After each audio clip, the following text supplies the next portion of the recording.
If I had only known the last time would be the last time, I would have put off all the things I had to do. I would have stayed a little longer, held on a little tighter. Now what I'd give for one more day with you.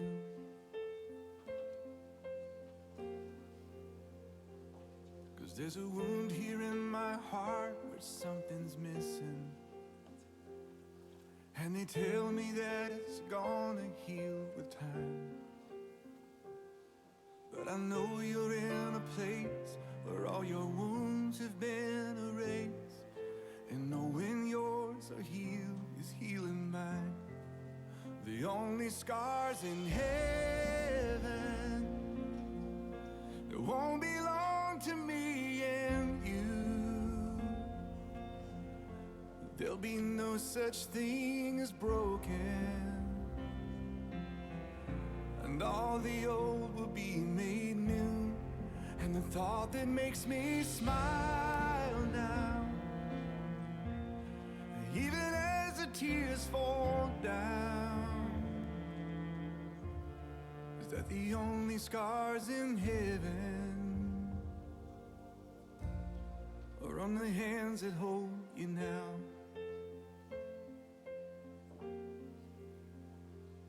I know the road you walked was anything but easy. You picked up your share of scars along the way. Oh, but now you're standing in the sun. You fought your fight and your race is run. The pain is all a million miles away. The only scars in heaven that won't belong to me and you. There'll be no such thing as broken, and all the old will be made new.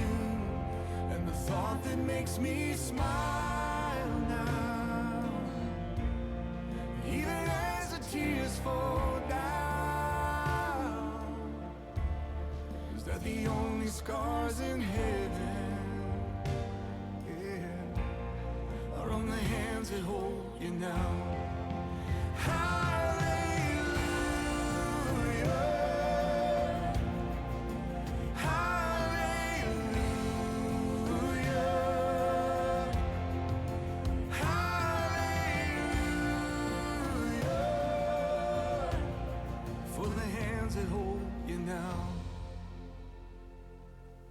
Not a day goes by that I don't see you.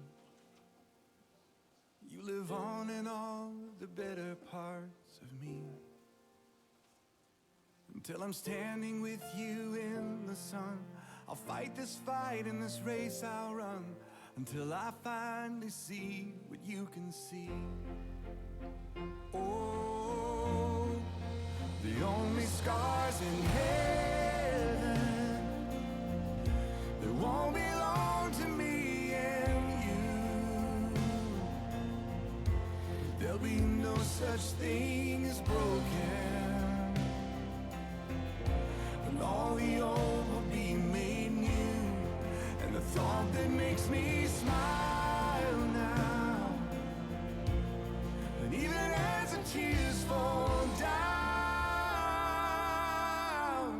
is that the only scars in heaven are on the hands that hold you now.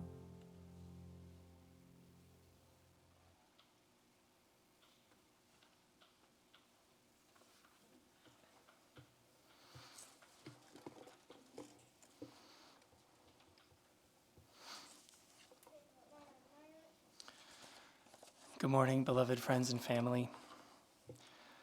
In order to properly honor my mother's memory, we have decided to start the service 15 minutes late. So please talk amongst yourselves.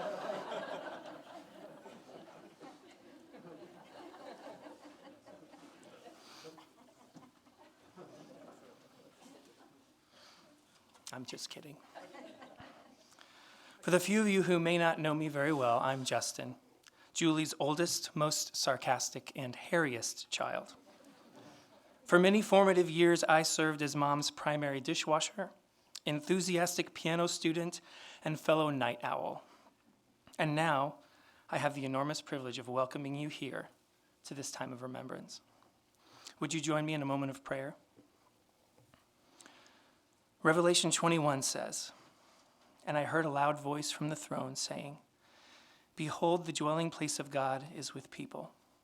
God will dwell with them, and they will belong to God. God will wipe away every tear from their eyes, and death shall be no more. Neither shall there be mourning, nor crying, nor pain any more, for the former things have passed away.' And Jesus, who was seated on the throne, said, 'Behold, I am making all things new.'" Loving God, we gather here today, grateful that death is not the end. Grateful that your work in the world is that of resurrection, of bringing life out of death, hope from despair, and comfort in sorrow. Be present here with us now as we remember, honor, and mourn the life of your beloved child, whom you created, whom you knew from before the creation of the world, and whom you have now welcomed into your very presence, into a life more real and true than anything we can possibly imagine. Thank you for this opportunity to remember the gift of your presence, love, and light that we all knew through Julie's life. Amen. We, the family, are deeply grateful that you have chosen to sacrifice your time, energy, and financial resources to be here today. Many of you have taken time off of work or have changed your holiday travel plans to be here. In this unrelentingly hectic world, we find increasingly few opportunities for pause and reflection. Today is certainly one of those opportunities. So thank you for being here with us on this sacred day in which we honor the life of our beloved mother, wife, sister, and friend. June 11th, 1957 was a Tuesday. Dwight Eisenhower was president. The most popular songs in the country were "Love Letters in the Sand" by Pat Boone and "All Shook Up" by Elvis Presley. Gunsmoke was the #1 TV show in the land, and the average annual salary was $4,600. Federal troops were integrating public schools in Arkansas, and Russia had just put the first dog into outer space. And Julie Ann Olsen was born in St. Paul, Nebraska. She attended Catholic school, became a cheerleader at some point. We have a picture back there to prove it. And graduated from high school in 1975. She went on to study speech that's ironic, speech pathology, and lay the groundwork for a brilliant career that she ultimately put on hold to raise and homeschool her 3 kids. Most details of her early life are blurry, as I did not personally come along for a few more years, and I will leave the sharing of those memories to those of you who are actually there. However, she had already begun to build a reputation as the kindest and most generous person one could have ever had the good fortune to meet. She loved music, she loved her family, she loved church, and she loved the people that others often overlooked or considered unlovable. It wasn't until I was grown up, out of the house, and meeting actual live people that I realized how unique my mom really was. She loved so hard and sacrificed so much, and went to such extreme measures to make everyone she encountered feel welcome and loved and seen and valued, that she often made people feel a little uncomfortable. In 1979, she married my dad, Doug, and they recently celebrated 42 years of marriage. You'll hear more from Dad in a few minutes, but the way he took care of her and loved her until the very end is the kind of stuff they make movies about.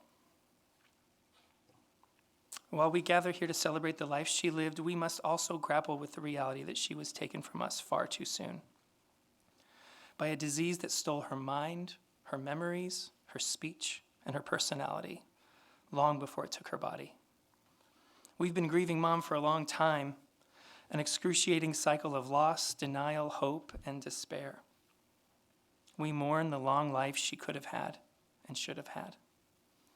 The brilliant, compassionate, fully present, fully engaged grandmother she was to her 7 grandchildren until the moment she could no longer recall their names. There's something truly special about you Olsen Leachman women and your tendency to live well into your 90s and beyond. But that was not Mom's path, and we may never know why, and it never has to be okay. But we can choose to be thankful for the short time we had and to celebrate a life that meant so much to so many of us. As I scrolled through the hundreds of comments and messages I've received over the past couple weeks, Mom's legacy has emerged as one of unparalleled kindness, generosity, hospitality, and a deep-seated instinct to consider others as more important than herself. Mom's most lasting and indelible gifts to me were those of faith and music. I never remember not going to church, and I never remember not being involved. That faith laid a foundation that has carried and sustained me and given me a core identity and a guiding purpose. And music was effortless to her, like breathing. She was so naturally gifted and intuitive. I remember sitting and listening to her play the piano and sing and just wishing that someday I could play and sing like that. She not only gave me an inherited knack for music, but laid the very foundation for my passion and ultimately my career as a church musician and pastor. A little over 2 years ago, when Mom was really starting to go downhill, Jenna captured a transcendent moment on video. Mom had sat down at the piano and started plinking out notes to an old familiar praise chorus. She played every note of the melody from beginning to end, stopping to correct herself whenever she made a small mistake. At this point, she could barely string a sentence together and was often disoriented and confused, and yet that music was still alive within her. The deepest core of who she was found a way to the surface, and it gave us a moment that we will cherish forever.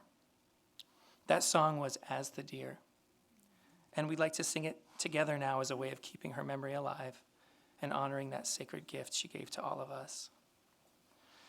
You'll find lyrics in an insert in your bulletin. And as we prepare to sing together, I offer this brief meditation from the poet Joyce Grenfell. If I should die before the rest of you, break not a flower, nor inscribe a stone, nor when I'm gone speak in a Sunday voice, but be the usual selves that I have known. Weep if you must. Parting is hell, but life goes on, so sing as well.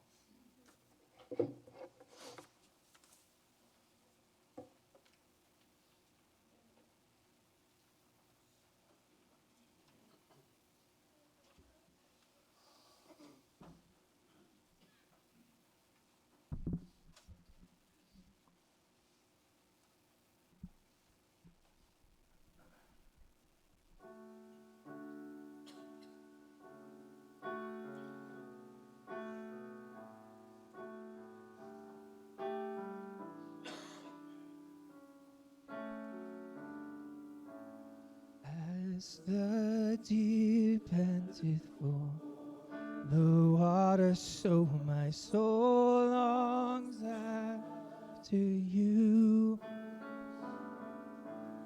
You alone are my heart's desire, and I long to worship you.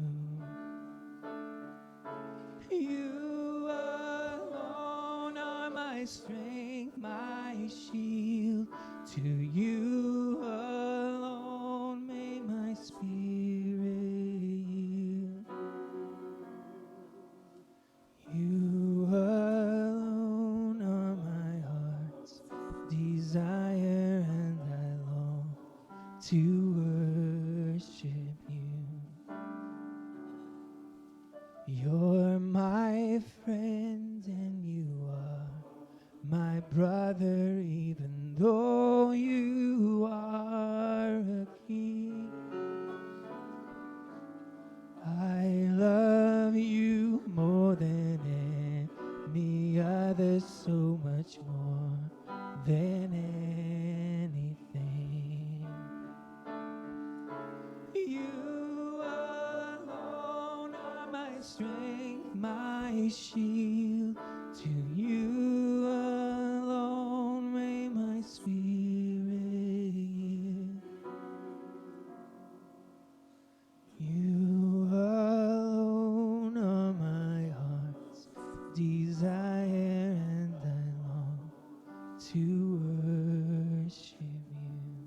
You alone.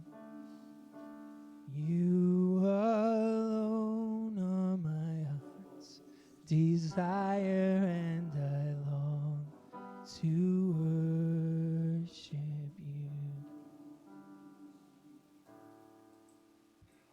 Amen. I'd like to welcome my brother Nate up.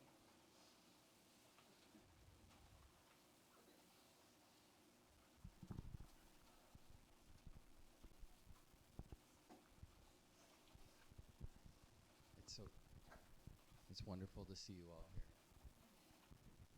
Thank you for sharing this with us, from remembering Mom. Yeah. 5 years ago, when Mom was first diagnosed, I couldn't help but imagine the time when we would finally have to say goodbye. But it was from that place that I wrote the lyrics to this song. What I couldn't imagine was how every moment after that, every moment we still had together, was a unique measure of grace, and how every day that we still had with each other was a priceless treasure. And this is Heart of Gold.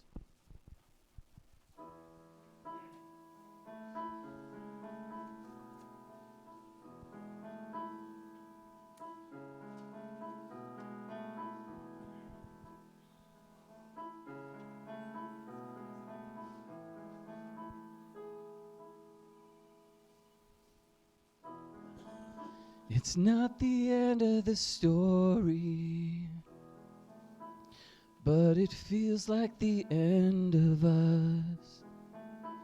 Yeah, it feels like the end of us.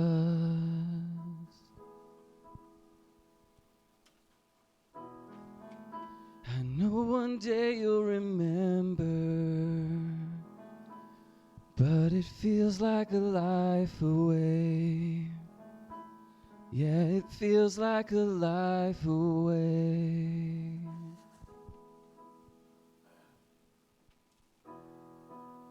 All you've kept in your heavy heart of gold is all too much for you to hold.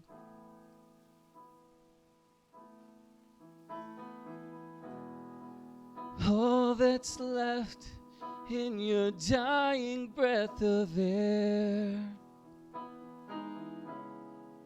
let it be your final prayer.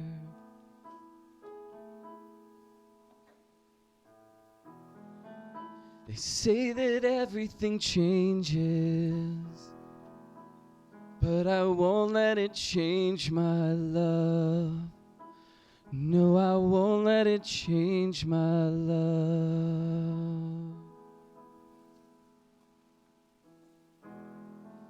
You carried everyone's burden, but you don't have to bear your own. No, you don't have to bear your own.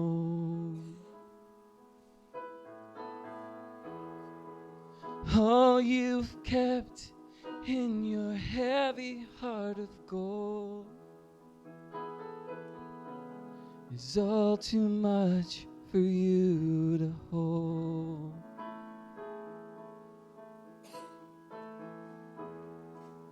All that's left in your dying breath of air, let it be your final prayer.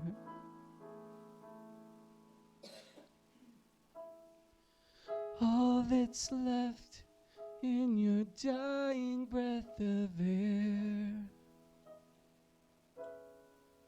let it be your final prayer.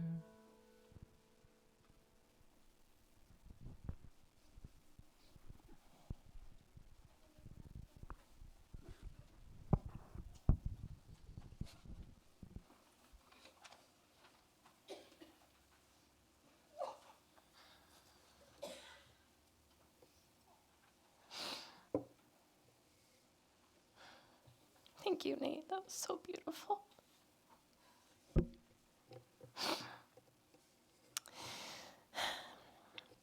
Can you see this? Mom, I've heard it said that in life there are no ordinary moments. The moments that may seem ordinary at the time are often the ones that stay in our memory the longest and hold the most meaning. There are so many times that an everyday moment makes me think of you. When I'm putting my kids to bed at night, I often think about the bedtime routine that you had with me. After goodnight prayers and songs sung in harmony, we frequently engaged in a back and forth about who loved who more. As you would pause at the door, we would take turns saying, I love you more, no, I love you more. As if to give the final word, you would sometimes tell me, just wait until you're a mother, then you'll understand how much I love you. You were so right. I never understood just how much you loved me and sacrificed for me until I was a mother myself. Growing up, you told me that to be a good mom, you couldn't necessarily be my friend. You always said that once I was an adult, then we could be friends. And sure enough, after I was in college, our relationship changed and blossomed into a beautiful friendship. We could read each other's thoughts, finish each other's sentences, and talk for hours and hours on end. I'm so devastated that we were robbed of the chance to continue on in this life as best of friends. You understood me on the deepest level, and I still had so much left to learn from you.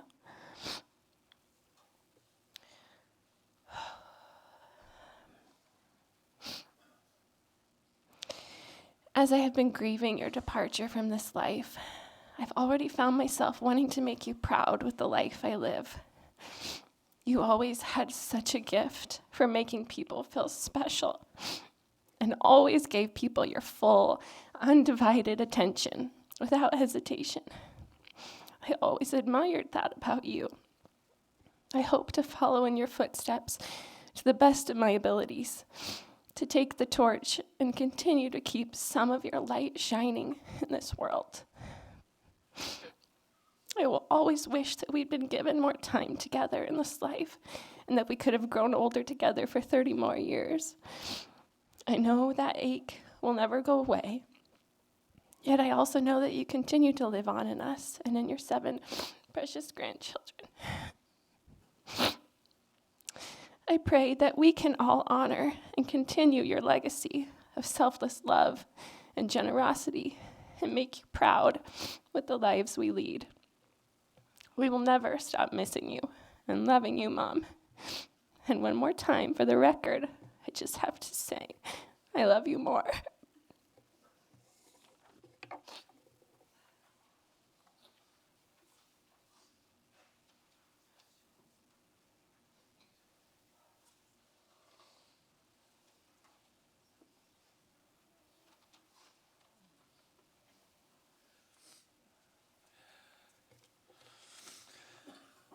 Well, I don't know if I can get through it as well as she did, but I've tried to come up with my lasting impressions of Julie and what she has meant to me all these years. But it's nearly impossible to cover all our time together with all we've been through in a short speech.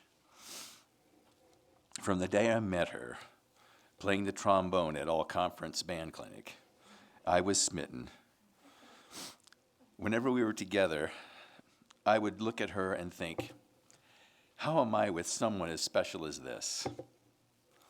I was really out of my league, really out of my league. There was something that was unspoken, but real and lasting for us. She made me a better person.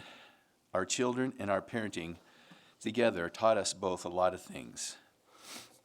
We didn't always agree on every aspect of child rearing, but we worked it out, and the evidence is clear to us. We did okay. Wonderful, in fact. We moved many times looking for a better job or a better environment for our kids. And I'm sure our families thought we were crazy, but although no one ever said it out loud, we just enjoyed being with each other, no matter where we lived.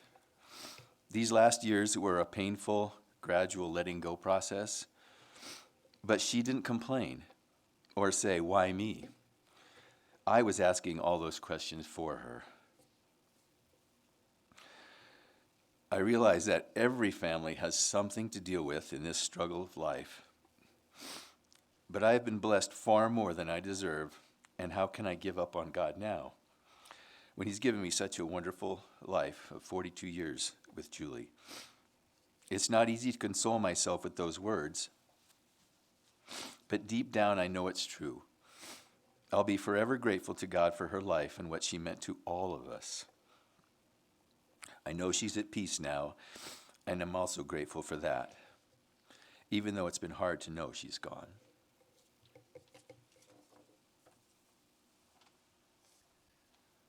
I'll have you direct your attention to the video screens now. We're going to watch a video tribute put together by my amazing brother-in-law, Josh.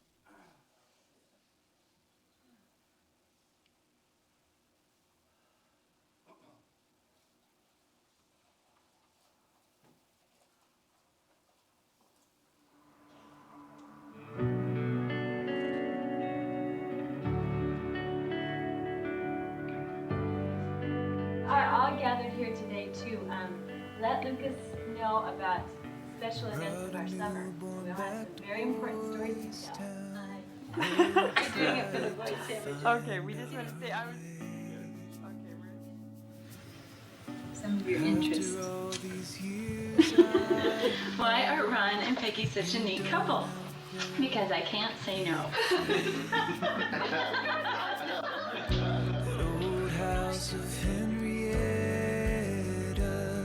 Okay, now watch them. This is from the old kids on the block. Just for you.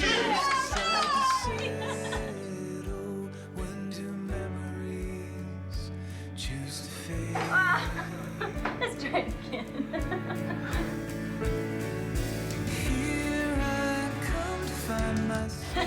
What's yours? I do not. What did we talk? Give me that look. You know that look, really? Oh, I can look over. But there's no going home again. I know our time is short. I can't believe it's nearly gone. For you I'm moving forward, but I'm never moving. Well, thank you so much for coming. And,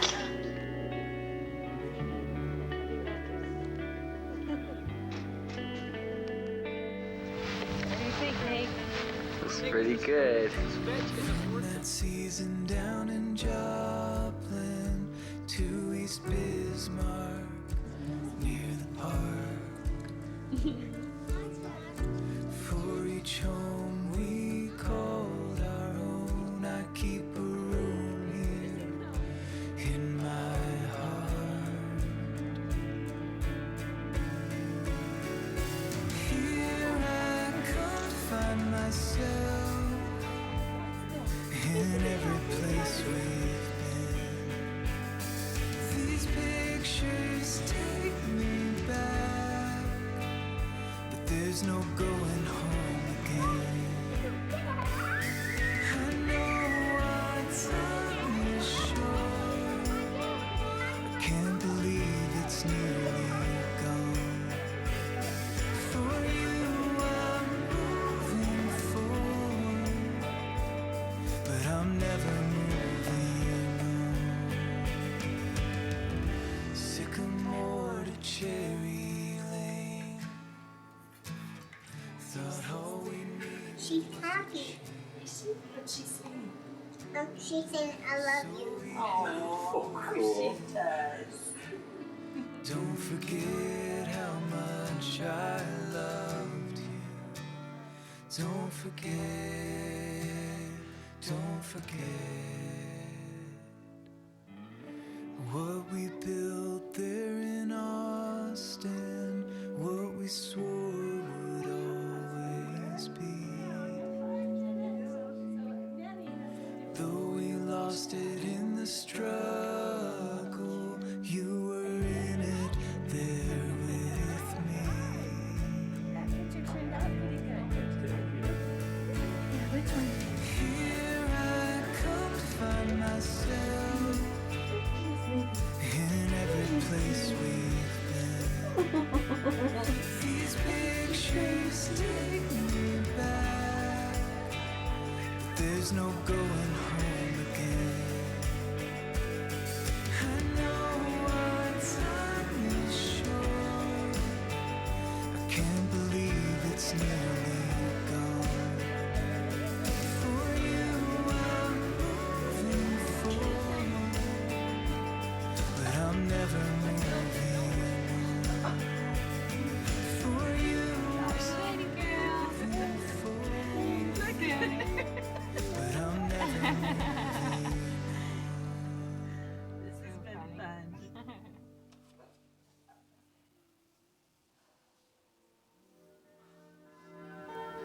Simple, devoted, and true is the way I've got to live all my life just for you.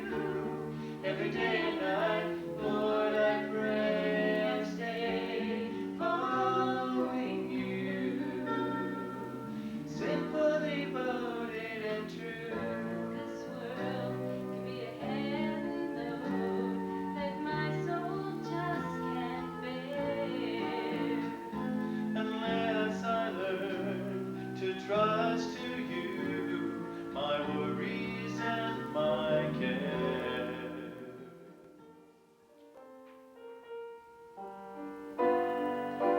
Well, I may never see the Lord turn water into wine, and I may never live to see the supernatural side, but by giving me a family,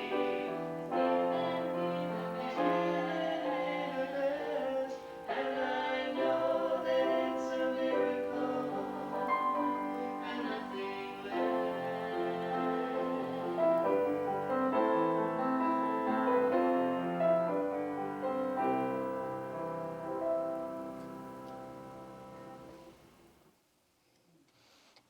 Everybody doing okay on Kleenex? Now we're going to have an open time of remembrance. So if you have a story or a memory of Mom that you would like to share, please feel free to come up here to the podium and introduce yourself and share what you would like to share.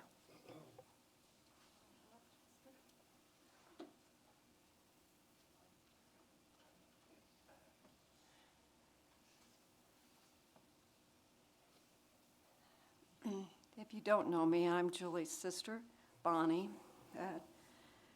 Julie was the third daughter of Roy and Dorothy Olsen. Sharon's the oldest, then me, then a long time later comes Julie. And I'm doing this for my dad, because Dad always said you have to be there and support each other, and he would want me to do this. So if I cry, you can blame Dad. And I'm trying to fill in Doug's little bit of what we knew growing up with Julie. And I apologize if I reiterate some of the statements, but it just goes to show you we all felt the same way about Julie. When Julie was about 6, having 2 older sisters was a challenge at times. One day when one of us asked Julie to go and get something for us, probably about the umpteenth time, she turned around and said, "What do you think I am, your MADE?" We knew right then we had a sassy one in the family. So many times, if someone would share a joke, Julie would laugh and laugh with everyone, and then she'd turn around and say, "I don't get it." And then everybody would laugh and laugh some more. As Sharon and I left home, Julie was left to watch over our brothers. Jim tells stories where Julie tried to help keep him out of trouble, and I'm sure that was a full-time job. When Julie was in high school, she was in the play production, You're a Good Man, Charlie Brown. I know a lot of us have been in a play, but that week our grandfather passed away, and the day we buried him, Julie was to perform. She thought it would be disrespectful to perform, but after some persuasion from Grandma, Grandma always knew right, she did, and Julie did it well. When Julie turned 40, my sister Sharon and I decided to surprise her, and we did a sister's weekend. And we spent all night up talking about family and laughing and laughing. As we were walking around Uray, a coffee shop drew us in with the smell of fresh brewed coffee. And Sharon and Julie, I'd already picked my coffee, and Sharon and Julie sat there and looked, and they asked this poor barista all these questions about this kind of coffee and that kind of coffee. And they finally picked it up, and they looked at each other, and they took a sip, and they goes, I forgot, I hate coffee.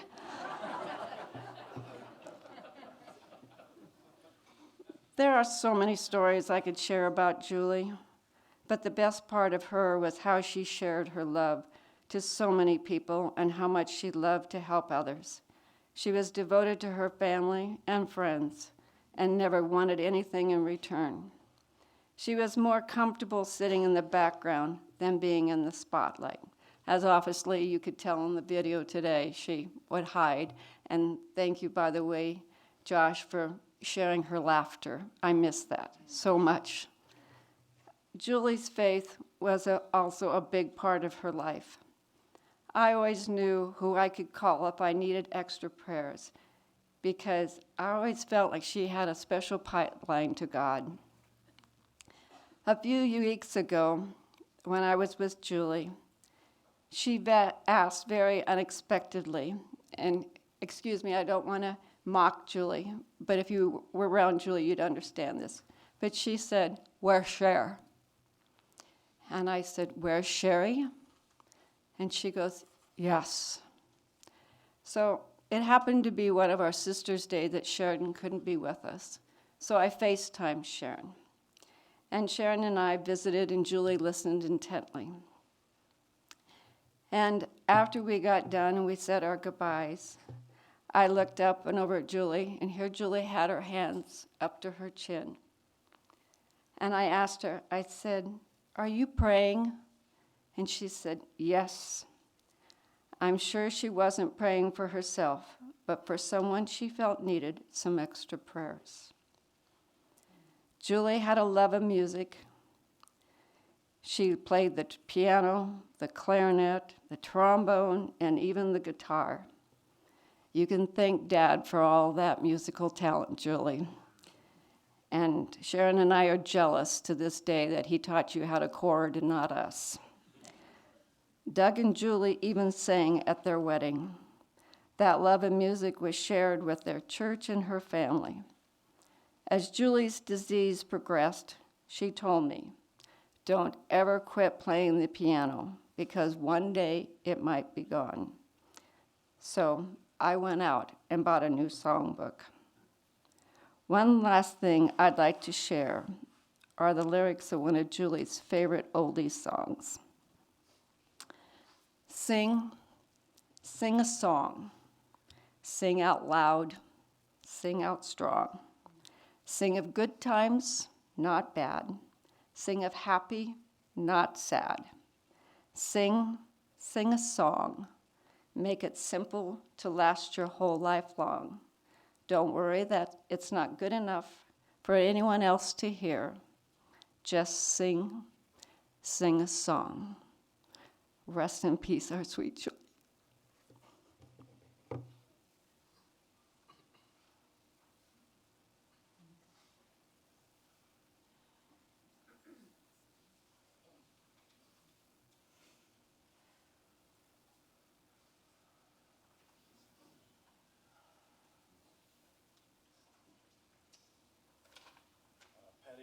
she could get through this letter, so I'm going to read it for her. And then I'm going to tell a story which I kind of hesitant to share in a more formal setting, but I'm going to. You kind of probably know what it is. Yeah. Precious Julie, we were kindred spirits from the first time we met. We had so much in common, being homeschool moms, enjoying music, having husbands that were physical therapists, having sons that were about the same age that liked to play basketball together, and later each having a daughter. The memories we shared together were many, watching basketball games, attending the same church, and watching Anne of Green Gables together. We also did a lot of singing together, the singing Christmas tree, small groups at church, hayrack rides through the neighborhood at Christmas time, trios with Faye. But my favorite memories were getting up early when we were neighbors and going for walks along the Gunnison River, sharing our hearts while we walked and even praying together before we went our separate ways.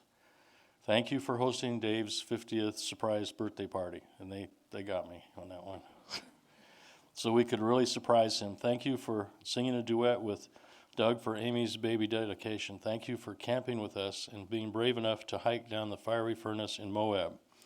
Thank you. Okay, this is what I'm going to be talking about later. Thank you for holding an umbrella for me at a much needed time. It's the Moab camping trip where we started saying F-U-N, and we laughed many times, spelling that word during other fun or not so fun memories. My very favorite New Year's Eve party was at your house, sharing and praying with fellow believers to bring the new year in. When you moved back to Nebraska, I was very sad. I felt like I was losing my kindred spirit. When you got settled, you made a cassette tape of music for me, and one of the songs recorded was, "Friends are friends forever, if the Lord's the Lord of them." I had never heard the song prior to that time, but it meant a lot to me.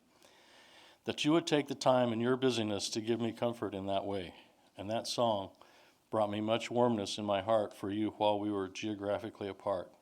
I will miss you much, but look forward to seeing you in heaven.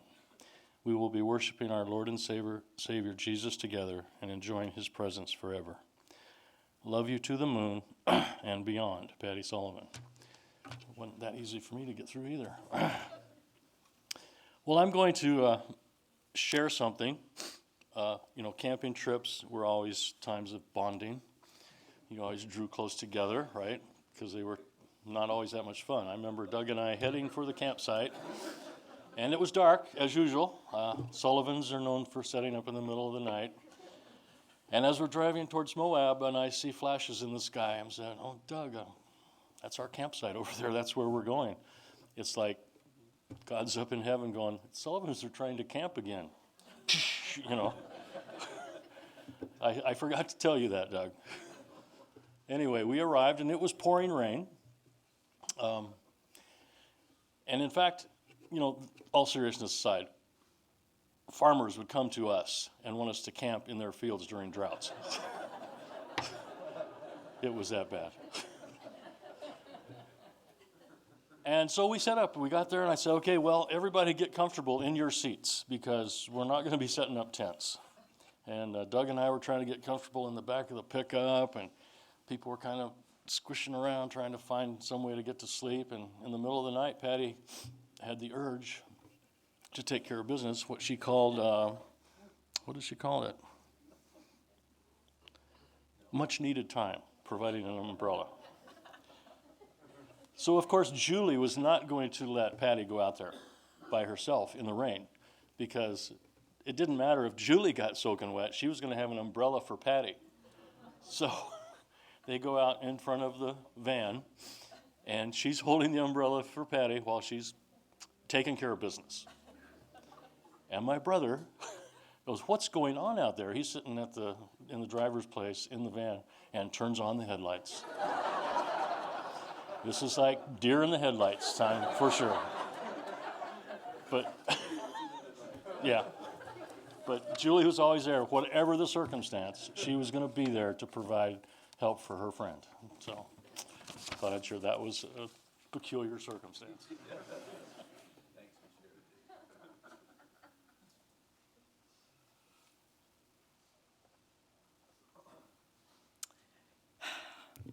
Hello, I'm a friend of Julie and Doug's, and my name is Gail Francel. That's a tough act to follow, but that was light and that was good, wasn't it? We've heard so many neat things about our dear friend.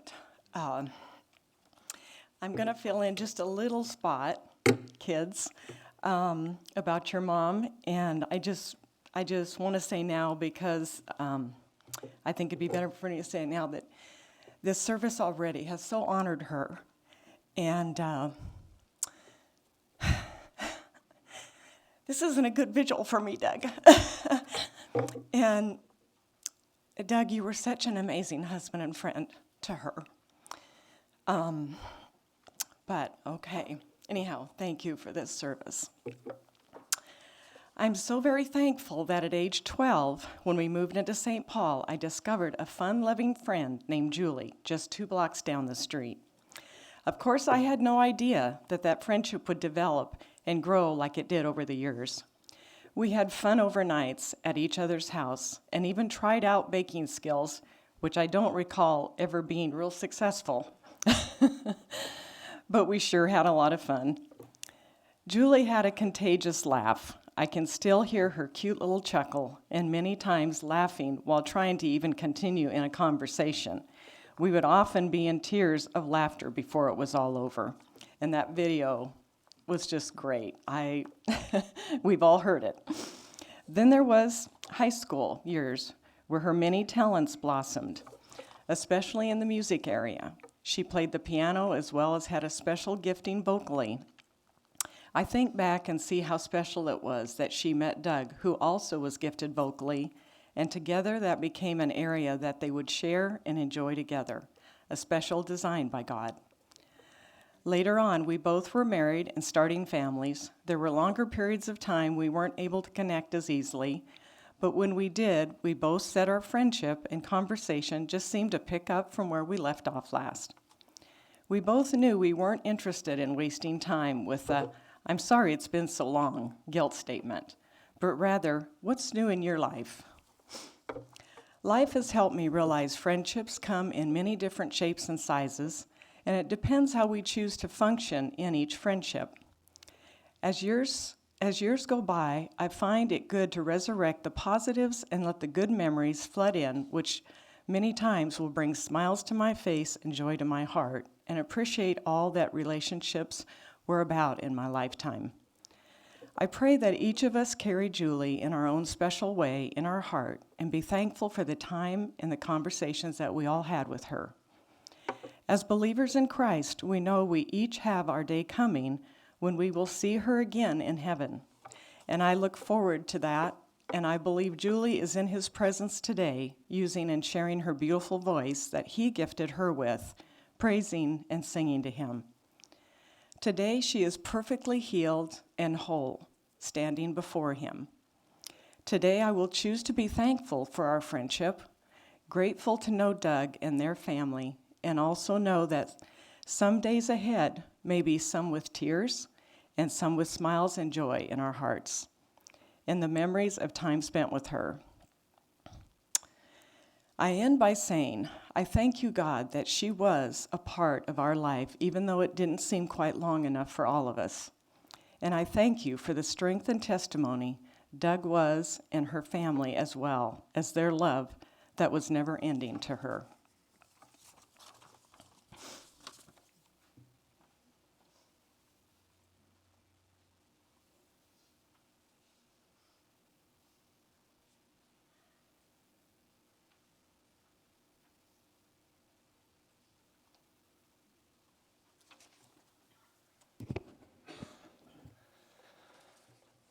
I'm Cordell, Doug's brother.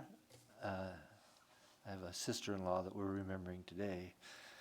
I've got a couple things. I have a letter to read written by Carol, my wife, who couldn't join us today because she's got positive COVID, unfortunately. She really wanted to be here, and I hope I can do this. The color is really significant here, but I'm going to read that letter first before I say something about Julie too. So hopefully I can get it at least close to what she wanted to convey today. This note is as bright yellow as the sun, because me too, Julie, was often the sunshine of my life when I was down. Her tapes and letters to me and to our family when we were in the Philippines meant so much. I have missed Julie, my very good friend, for a long time.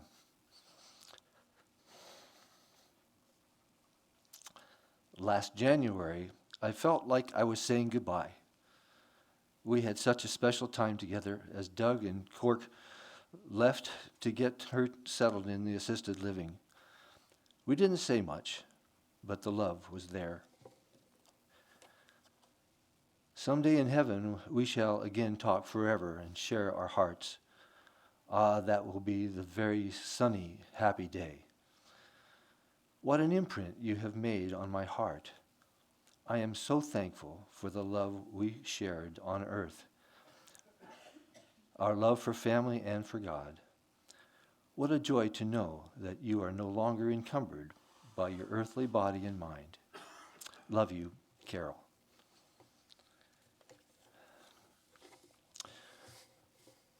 We have obviously known Julie for a long time, but I still remember the first time Doug brought her to meet us at our home in Hastings, Nebraska in 1973.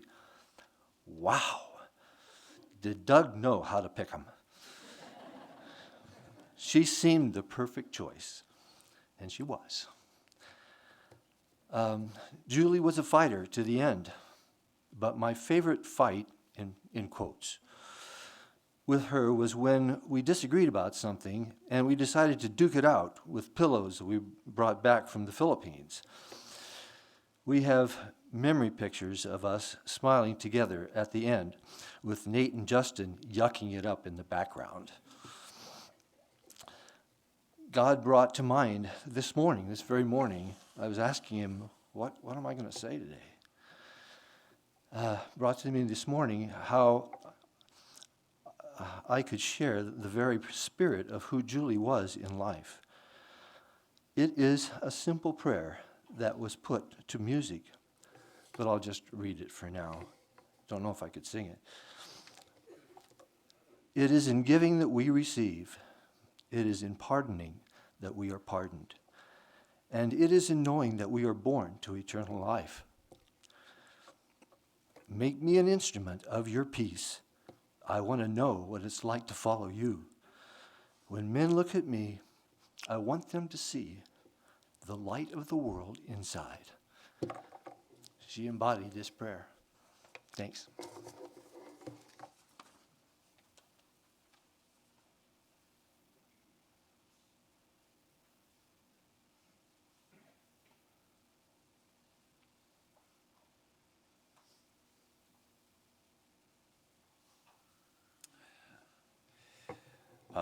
What I'm going to read now was sent to me from Judy Carranza. I don't know how many of you know Judy. I grew up with Judy, kindergarten through high school. Her name was Judy Davis at the time, and we were good friends in school. And she sent me this, and she wanted me to read this for you. I have a few comments about Julie. It's hard to put into words the impact Julie had on my life and all those around her. I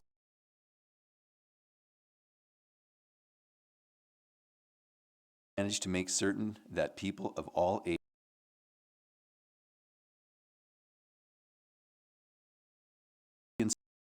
who knew her,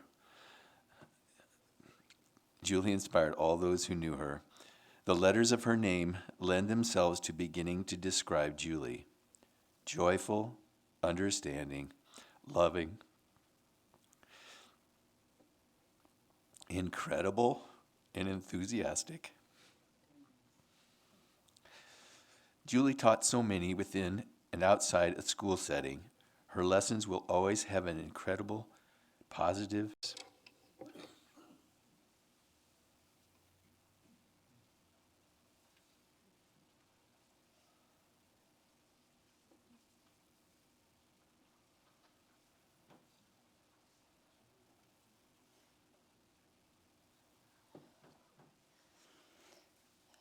hope I can do this.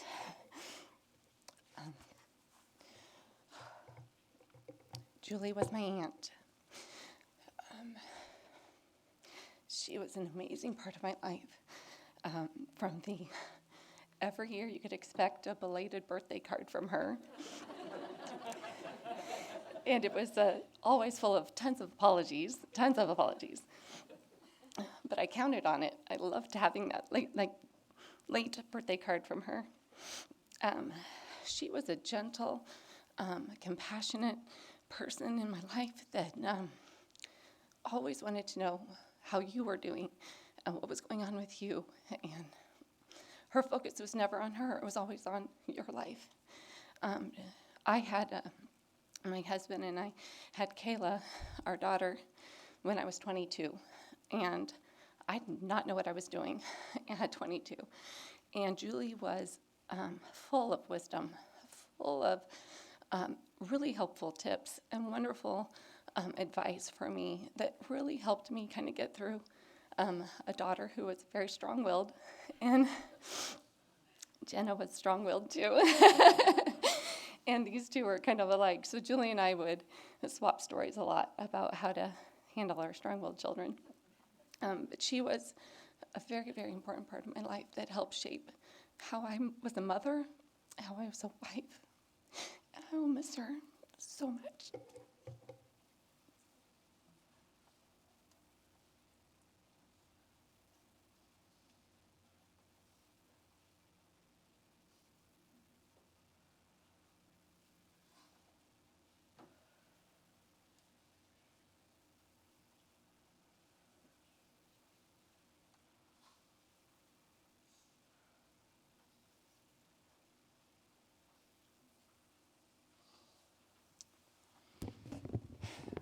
My name is Bruce Peterson, better known as Tammy's husband.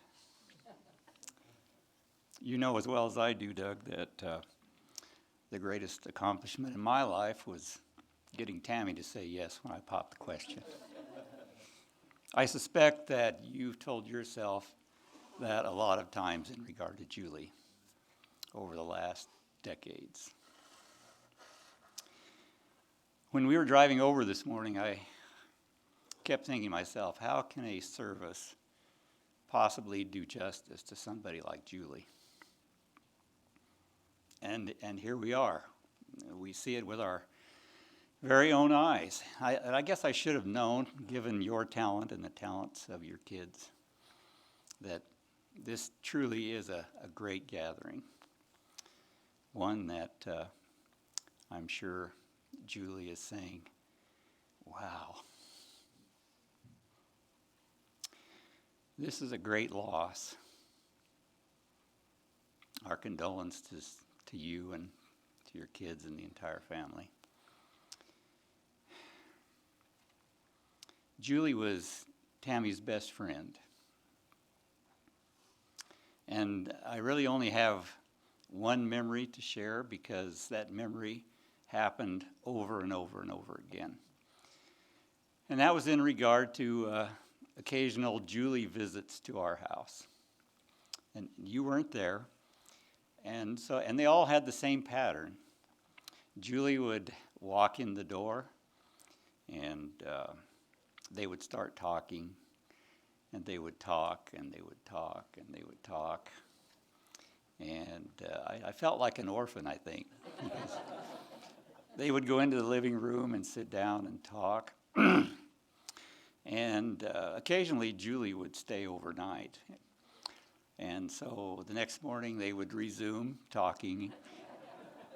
And it seemed like that no matter how late Julie would stay into the next day, there still wasn't enough time for them to get said everything they wanted to say to each other. Justin mentioned earlier that Julie was a night owl. And for anyone that knows Tammy, you know that she's on the other end of the spectrum, that her desired bedtime is probably around 9 o'clock or maybe even 8 something. But yet when Julie came, that all went out the window. They would go into the living room and sit down and talk And it would get to be 9, 10 o'clock, pretty soon my bedtime. And I would go to bed and they would still be talking. And I would fall asleep to their laughter, that infectious Julie laughter. And every time it would happen exactly that way. It was just like those were times to be cherished, and they needed to go on forever. And someday they will, actually. And so, for those of you who know Tammy, you also know that she can be a little bit emotional. So, like many of you, I'm up here to read something that Tammy wanted to share.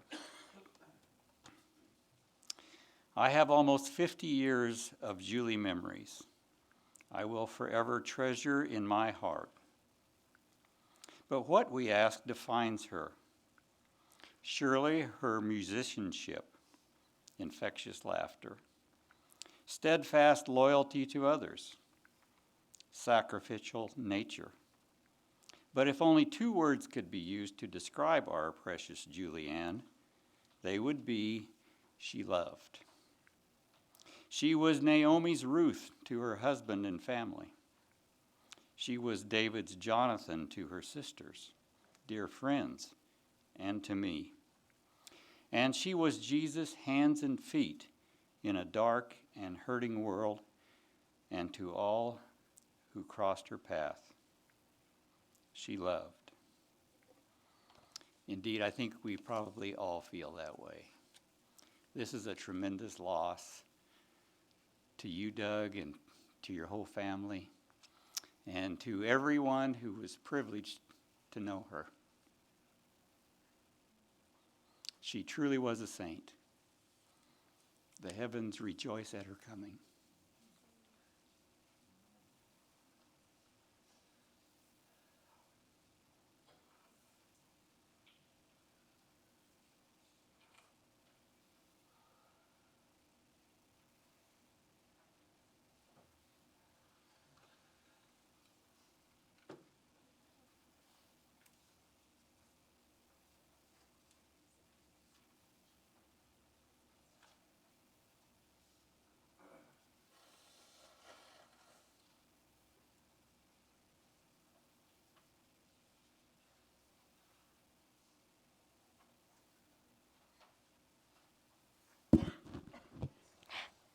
Hello, my name is Emery.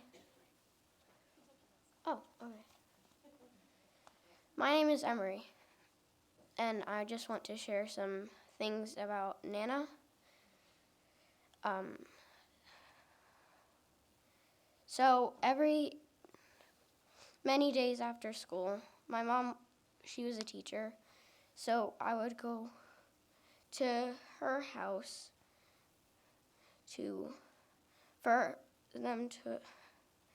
for Papa or Doug to watch me. So every day they would bring food for me, and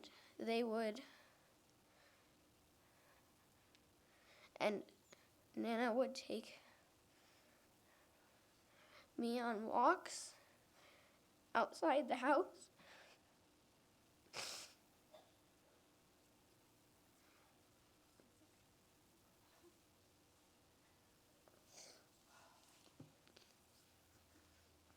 It's okay.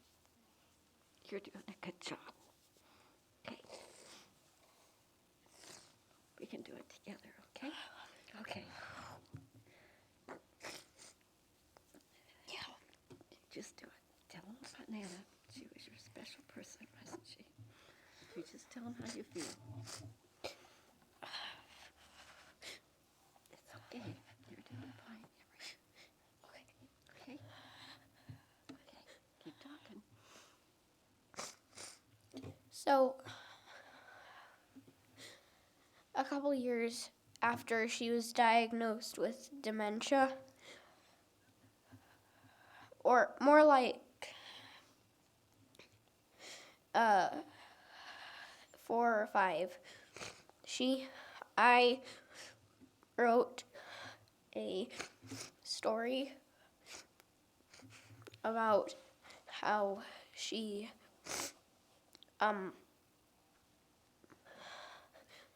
was diagnosed, and I shared it with my school.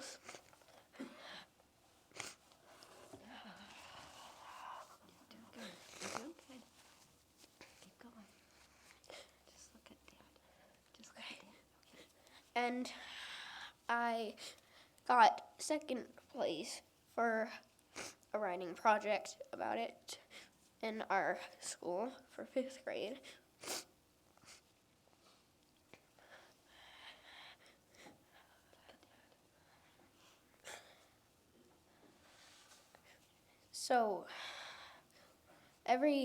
So more about the walks. When we went on the walks, we would sometimes go to a playground or something, and it would only be me and her, and sometimes Papa would come along too, and we would sit down on a bench, and I would go on the playground. Yeah. And sometimes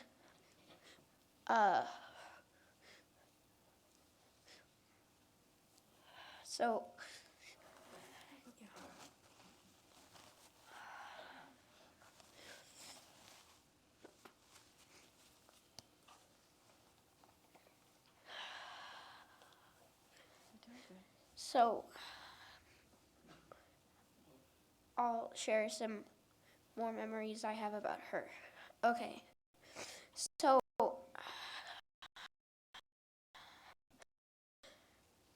when you saw on the screen over there when we were watching the video, you saw that we went to my grandma Norma's nursing home, and Nana would give me and Addie like horsey rides, as we would call them, on her papa's back, and that was really special. Yeah. And there was another time where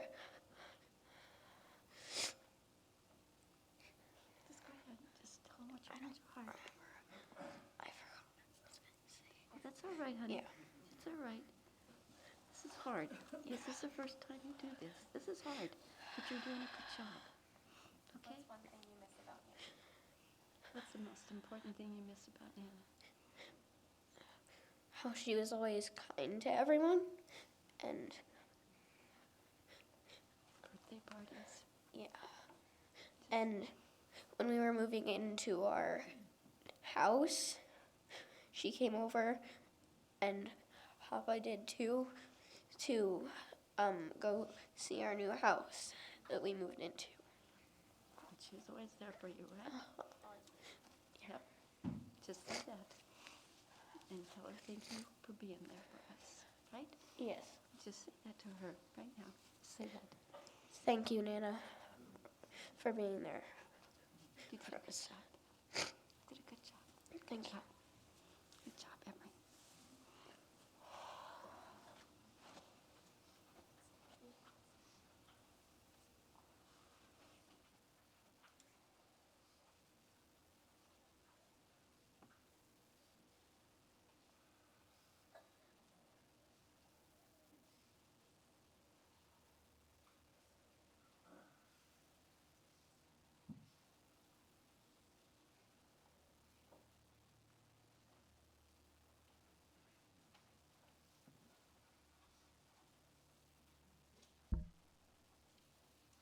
I want to make sure that everyone has an opportunity to share, so I don't want to cut anyone off. But your time's running out.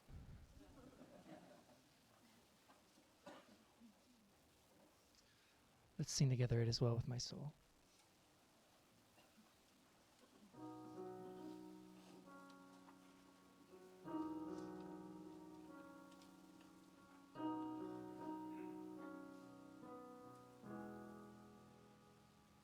When peace like a river attendeth my way, when sorrows like sea billows roll, whatever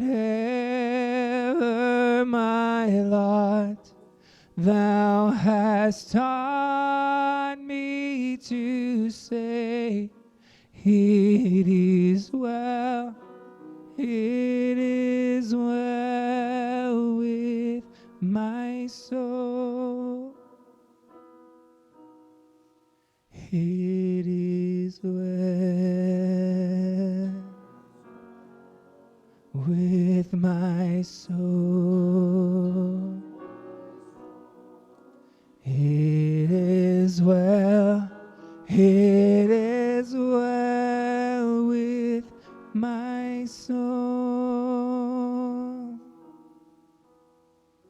And Lord, haste the day when my face shall be sight, the clouds be rolled back as a scroll,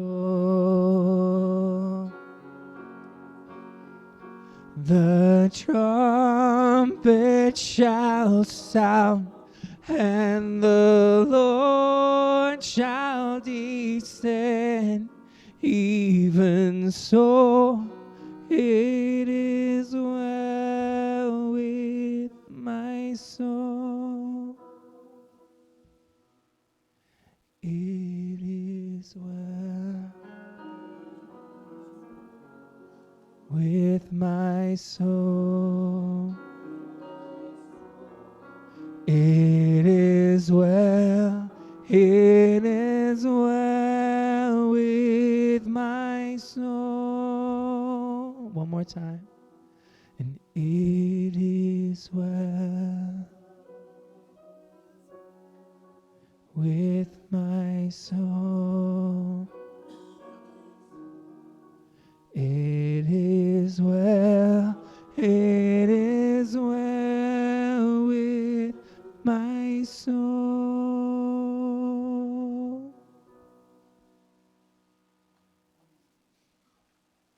Since I'm already here on the microphone, I'm just going to offer a closing prayer for us.